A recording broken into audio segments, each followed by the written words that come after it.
Live from downtown Detroit, Local 4 News at 11 starts now.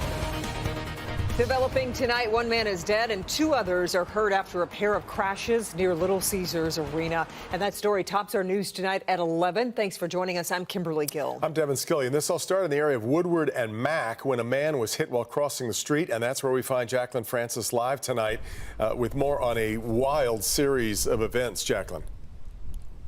Devin and Kimberly, this was traumatic for anyone who witnessed it. Now, that man was hit right there on Woodward near Mack. The car kept on driving all the way down Woodward towards Little Caesars Arena, where he hit another car, sending someone else to the hospital. It happened near Woodward and Mack just after 5 o'clock. A driver speeding down the road, hitting and killing a man in the street. All of a sudden, I heard this loud boom. Jason Hall heard what happened and came running outside. After the person got hit, you could hear the car still going because it was going so fast.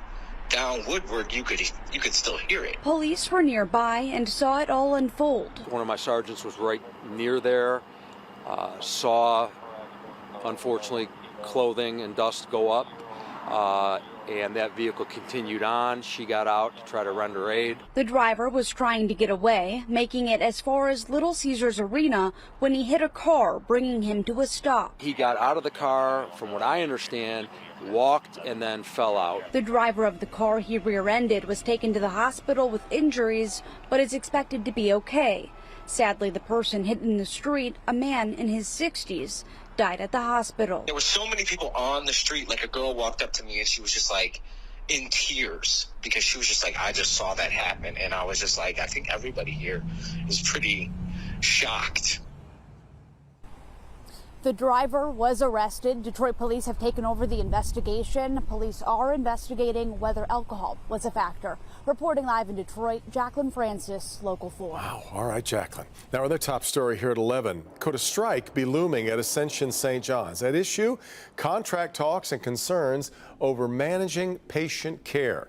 It is not the norm for doctors to unionize, but that's what happened here because of the daily conditions the doctors say they deal with. Ascension St John contracts with a company called Team Health to provide its doctors, physician assistants, and nurse practitioners in the ER, and they've been in negotiations for about 6 months now. There hasn't been much movement on a contract, nor in addressing issues like patient wait times. Mara McDonald is live on Detroit's East Side. Mara, so did they give a timeline for that strike vote? Kimberly, they made it clear to me that if there is going to be a strike vote, it's going to be soon. I wouldn't say imminent. I'd say probably in the next week or two. They are so frustrated with the conditions here. Let me show you.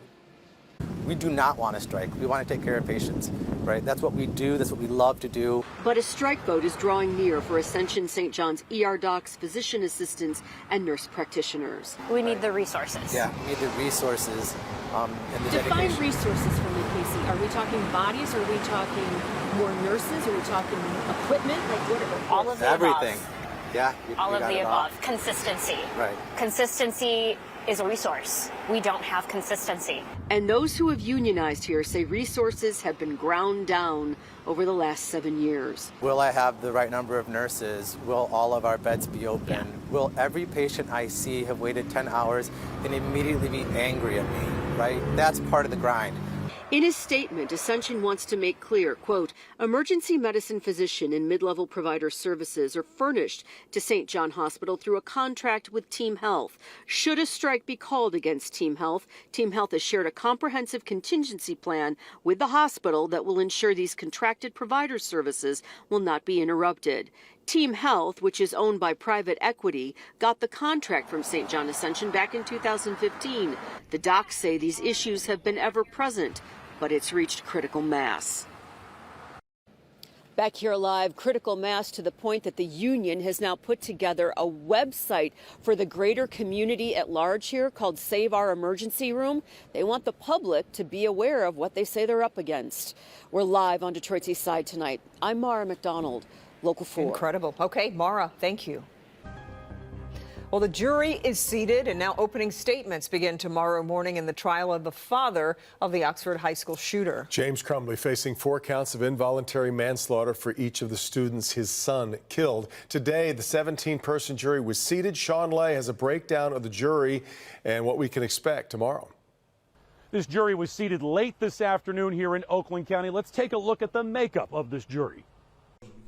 After more than a day and a half of painstaking but important jury selection for the involuntary manslaughter trial of the father of the Oxford school shooter, James Crumbley, prosecutors looking to hold James Crumbley responsible for the deaths of Tate Meir, Hannah St. Juliana, Justin Schilling, Madison Baldwin, saying he bought the gun for his son, did not secure it, and did not provide ordinary care for his son, and could have foreseen this tragedy. Late today, a jury was seated by Oakland County Judge Cheryl Matthews. We were in the courtroom as every juror was picked. The jury consists of 9 women and 6 men, ages from 20s to their 60s, backgrounds like music teacher, a stay-at-home mom, a son with special needs, a graphic designer with no kids, a machinist who's 62, a retired widow, a nurse, a retired nurse, an expectant mother whose husband is a social worker, an IT specialist for Stellantis, and an engineer for the auto industry. All but 2 jurors have kids, either younger kids or adult kids. All have views on parenting and guns, most owning guns, but tell the court they have those guns locked up.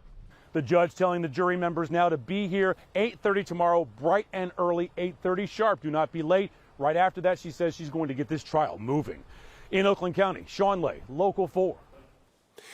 All right, Sean. Christy McDonald's going to kick off our live stream of the trial first thing tomorrow morning on Local 4 Plus. To get Local 4 Plus, we'll remind you can just scan the QR code there on the lower left-hand portion of the screen and stream the coverage right on your phone. Again, the trial set to get underway at 8:30 tomorrow morning.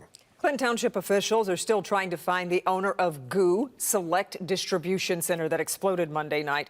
Crews were back at the site today cleaning up the mess from the explosions.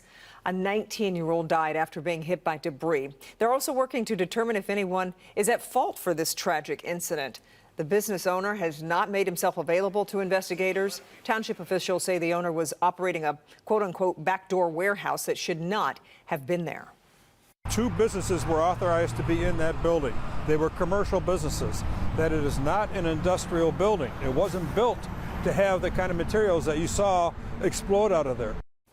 State records show the owner's name is Noor Kestu of Commerce Township. We tried to get a hold of him today, but were unable to reach him. Search continues for a missing 13-year-old girl from Detroit. Detroit police and Michigan State Police searched a pond in Clinton Township looking for Neziah Harris.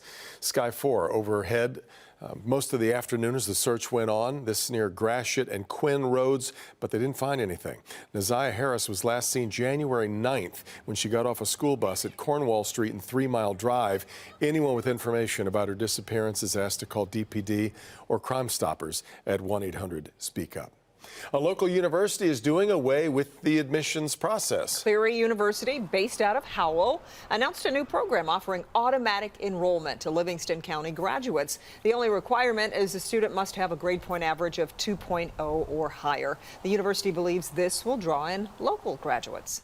This is just allowing something that we want to do to be sure that students have that opportunity and reduce that anxiety of, hey, can I go to school? Because some students, they may say, hey, I don't have the grades to get into school, so I'm not going to.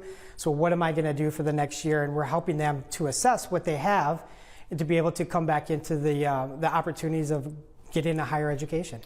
And students who visit the campus for an on-site tour will automatically be offered a $500 scholarship.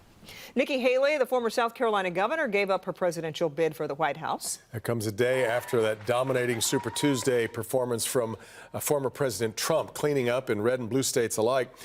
Nikki Haley not endorsing Donald Trump yet, but instead encouraging him to earn the backing of her supporters. Both Donald Trump and President Biden have more than half of the delegates they need to secure their party's nominations. They are both expected to hold events in Georgia this weekend, the site of the next primary.